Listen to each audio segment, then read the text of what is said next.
Welcome back, ladies and gentlemen. I hope everybody's having a beautiful day today. I'm here.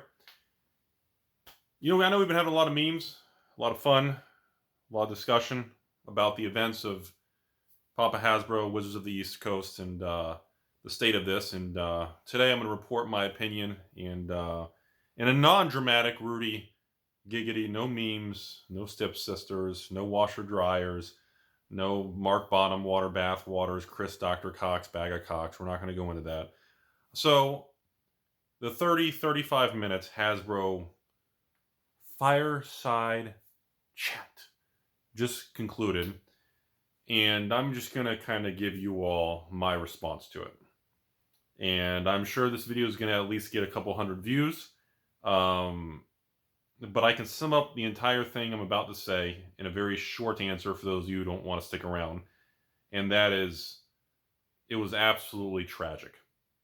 The amount of pure disappointment, disconnectedness was depressing. It was so, we had discussed this in the last 48 hours that the concern was this was going to be a bunch of soft questions, premeditated, and it was going to be a bunch of patting each other on the back and air hugs and all that stuff that we had talked about. And that turned out to be accurate, but boy, was it a little too accurate. And so for those of you who have not listened to this 35-minute call about Hasbro, Magic the Gathering, and Wizards, between the president of Wizards and, of course, the CEO of Hasbro, we're sitting there, and a UBS financial woman, I don't know if she was like an analyst or someone who worked for UBS Financial, asked some very soft questions. If you can sit through the whole 35-minute kind of podcast conference call, I'd recommend you do it, but I will warn you, it's very difficult to sit through. It is absolutely excruciatingly painful to sit through half this thing. I mean, it's tough. It's tough. So a couple highlights I'm going to go ahead and lay out there with everybody. Number one, of the 35-minute conference call, about a minute of it was spent with Chris Cox talking about him going to cocktail parties and not knowing what Magic the Gathering is and Wizards of the Coast is to people at a cocktail party. And now that he's been CEO and now he's moved up, he's proud to say that more people at the cocktail parties have heard of what he does for a living.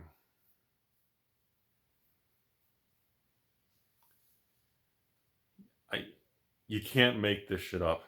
Like this literally this actually happened.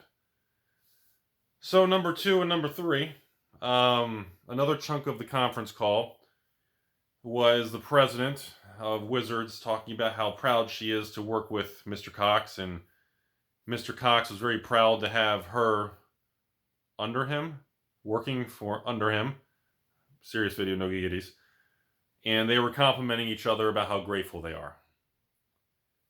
Another chunk of the conference call was essentially them talking about how amazing the new Transformers and Dungeons & Dragons movie is going to be and how much revenue and blockbuster of a AAA title and quality these movies are going to be next year. Another thing that they went into is, you guys ready for this? Actually, the UBS financial woman actually did ask about Bank of America, and she actually asked Dr. Cox directly, there's been criticism that you are overprinting Magic the Gathering. And, of course, the president of Wizards and Chris Cox responded with, essentially, to summarize it, if you guys want their exact words, you can even watch their podcast. It's online. Anybody can view it for free on their little Hasbro investor relations. But essentially, they are proud of everything they've done. They think we have all got it wrong. There is no plans to change anything whatsoever between any product lines, between main sets, secret layers, specialty products, or standard products, or supplemental products. They plan to keep everything going the way it is. They're very proud of it, and they see no concerns at all from the market and their LGS model. They continue to compliment each other and thank each other for how good and how professional and how grateful they are with each other.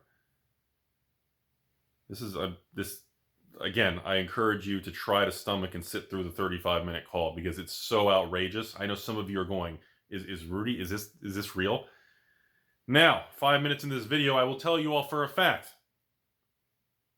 In one moment in the video, Magic 30th was mentioned in a very tiny moment. And they tried to move on from it really quick. She did not, well, the president of Wizards did not want to talk about it. But we have one piece of information that came out. And that is, they stated on this corporate call that based on the feedback or market environment, that they reduced the supply of Magic 30th last minute. Essentially, that reinforces why you don't see any for sale, and all these rumors about how it didn't sell out, and Wizards' public response saying the sale was concluded, leaving the door open for all the extra product that did not sell to be moved to conventions and different things, and to be moved to market slowly over time. So we do have some kind of cryptic confirmation on why they said the sale concluded, not sold out. They stated that they reduced the available supply last minute. And remember, folks, this product, they stated, was pre-printed. Magic 30th was pre-printed, already ready to ship. That's why people who did buy it was like, dude, Rudy, I got a shipping confirmation when I woke up the next day. Because there were such few orders, they shipped immediately because, again, all of the Magic 30th items were already printed and already ready to ship. So again, they reduced the supply last minute means they reduced the sale, because these products were printed and made months ago, hence why they wanted to have them deliverable by the holidays. So we know with 100% fact, there is a substantial amount of these items, Magic 30th boxes, that are unsold, that have not found their way to market yet, and they have stated publicly now they reduced the supply last minute, which lines up with the sale has concluded and they shut it down. So all of these things kind of line up to what everybody already knew. It's not really anything exciting. And they proceeded to talk a lot about how excited they are with Dungeons and Dragons and to monetize. Look, I'm not a big Dungeons and Dragons fan. I have nothing against it. It's just I never got around to it. But if you are a big Dungeons and Dragons fan, I'm going to tell you right now, I'm sorry. Because in advance, essentially, they stated on this call,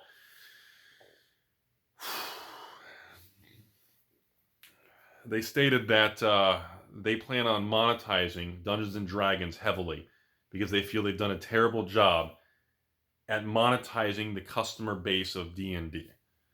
And they plan on getting a larger share of market and more money from your wallet. They actually stated more money. I think they even said by your wallet. They actually stated they plan on pooling more money and monetizing D&D on a larger scale. So in my opinion, I would expect the path Magic has taken to be kind of rolled over and duplicated into the D&D world, and that community can deal with their own problems. So that's really about it. We'll have more discussion on this, but because we're going to need some in-depth videos coming up, I'm going to let everything soak for 24 hours in my brain, fill it with some tacos and happiness, and go sit in the bathroom for an hour.